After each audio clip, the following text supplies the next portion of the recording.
Hello makers and welcome back to Spectiva Studios. Now today we're going to work with a medium we haven't yet introduced on this channel. I've used it several times in my own work, but I want to share some of the magic of working with India inks. Now as you can see, not all India ink is black. We have all sorts of different colors.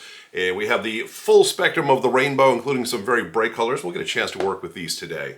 But the cool thing about working with India inks is their properties. Now they behave a little bit differently than what we might experience with paint, even acrylic paint.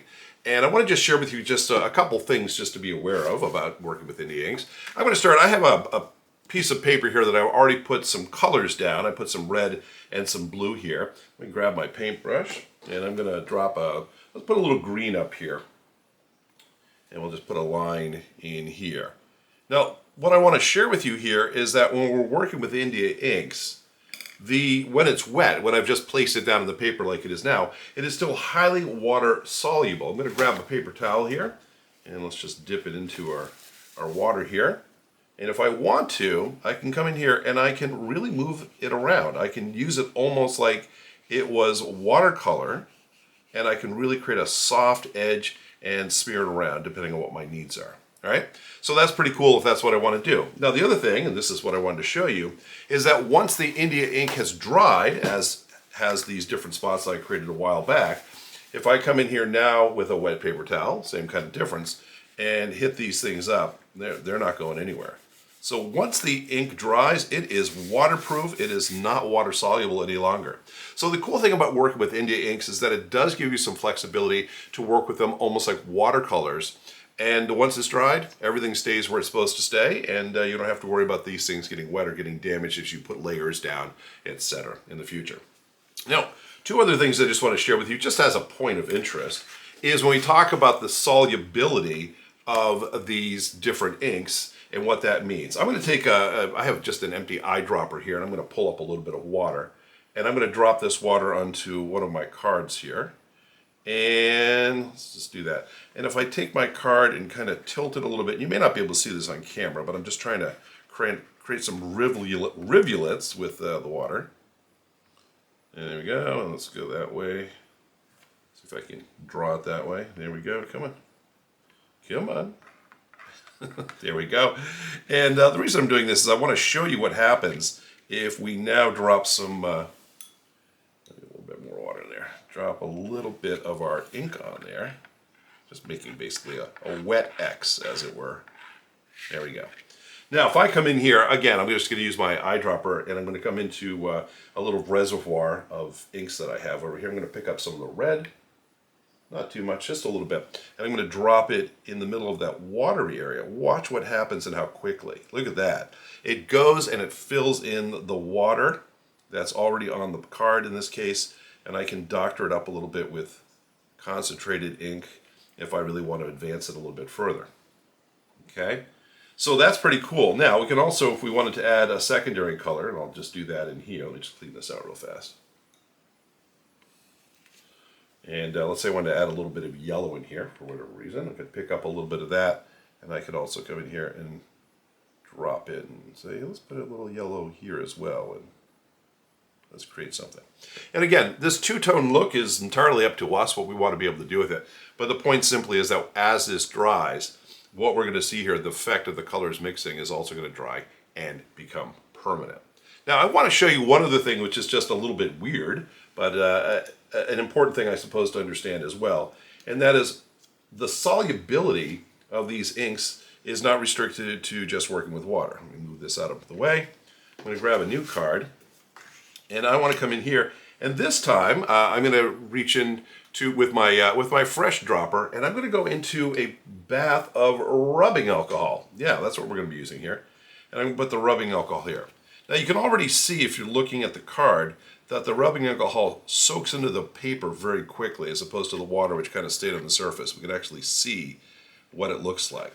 Now what's very cool about this, I'll go back to my my other dropper which already has colors in it. If I were to pick up a little bit more of that, say red, and drop it in here, look at how it differs. It's almost like the alcohol and the India ink are like oil and water. It slides away from it. So it's very weird to try to do what we tried to do before, which is to disperse the ink. It actually kind of globs it together. Now, that being said, if I were to come in here and put down my ink first, let's do that. I'll put some red on here, and I'll create just a blob of red. And while I'm here, let me just put some yellow in there.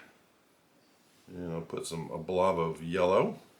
And now if I were to come in here again and add the alcohol on top of these, it changes pretty dramatically what ends up happening here. And now as I roll these down the paper, I can change the overall effect of the colors and how they mix together.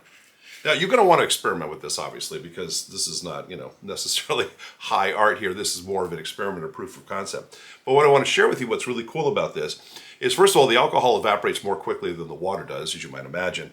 And it also creates a very different look and feel and after effect, because it gets a little bit more mottled with the colors when they mix together, and not necessarily in these solid blocks. So anyway, just something to share with you regarding how you might work with India inks if you want to play around with other soluble materials like water, and in this case rubbing alcohol can give you some really cool outcomes.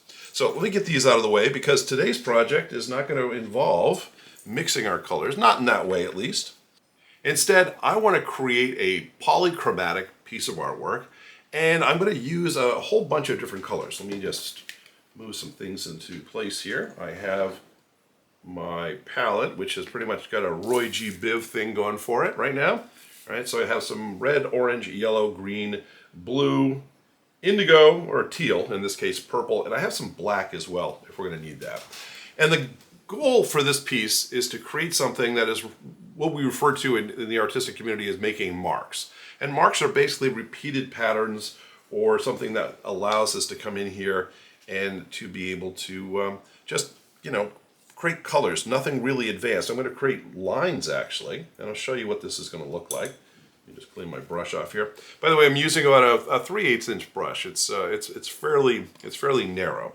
And on my paper, I've already, in essence, gridded it out. And I've come in 3 inches from the sides and the top and the bottom, just to give ourselves a little bit of a framework. And then I've divided this up by 2-inch strips. So with a 1/4 inch in between each one, 2 inches. And what I want to do is I want to take my paintbrush, and I'm going to go into my colors, and I'll start with red, since that's kind of at the forefront here. And what I want to do is I want to come in here and I want to paint a line from the top line to the bottom of the line. I'm just going to try to not be exact. That's not my goal. My goal is just to make sure it's within a range. And I'm not going to, of course, just paint red, red, red, red, red. Let me get a little bit more in my palette here. But I'm going to come in here and let me just kind of randomly throw some of these strips in here. I'll put one right here and bring it down. And again, I want to just kind of do what I can to create a red line that will go here. And no right answer as to how many I put in each of my lines. I'm going to distribute them throughout the piece of artwork best I can. And if they're a little organic, by that I mean kind of wiggly, it's all good. Well, we want to make sure that doesn't happen, however. We want to be very careful and control how much of the ink ends up in the brush, because the last thing we want to have happen is have a drop fall off our brush onto our piece of work while we're working on it, because then we cry into our hands, and it's just ugly. Nobody wants to see that. So let's be careful with how we approach this, and slow and steady is going to work just fine for us. And again, make sure you don't do something, like put your arm in something you've already painted, because I'm not going to name names. I know somebody who's done that before. All right. And I'm just coming in here, again, I'm just creating kind of some random lines that we can work with here. And this will be the foundation of the red color. What I'm going to do is I'm going to follow it up by putting in additional lines, and I'm going to come in fairly close to the lines I've already created. Let me show you what that's going to look like. I'll grab a color like green here, something that will contrast with the red. And if I come in here and say, okay, now that I have a red color, I'm going to put a green line right next to it that looks kind of like that. Okay? And I don't want to do that, of course, always next to the red. Sometimes the green will just be where it ends up. But the objective here is to eventually fill this entire sheet with these lines of color. And so as I come in here and choose different colors, again, I'm going to try to do my best to just create straight lines between those two top and bottom pencil lines. And from time to time, I might just take a break and let it dry so I don't end up rubbing my arm through it. Because seriously, this is going to be the biggest challenge I'm going to face today, is that I will put my elbow into something or my wrist into something and not realize it until I've tracked it across everything, and then I feel bad about myself. And yeah, we don't need that. So I'm gonna get to this, and you guys don't have to watch every single line being dropped down because that's not necessarily fun. But I do encourage you to be able to try this out yourself. Again, it's a simple technique. You don't have to have mad art skills to be able to draw a line with a paintbrush and some India inks.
Okay, as you can see, we're getting toward the end here. It takes a little bit of time. Again, it's one of those fun things to do if you just put on your favorite music or a recorded book or something like that and just sit and enjoy the process. I'm trying to find these narrow gaps, not too many of them left, and I'm trying to find colors that will actually work to fill those up. Now, as you can probably see, there's no rhyme or reason, and that's really the objective here. It is really kind of a randomized approach to dropping these colors into place here.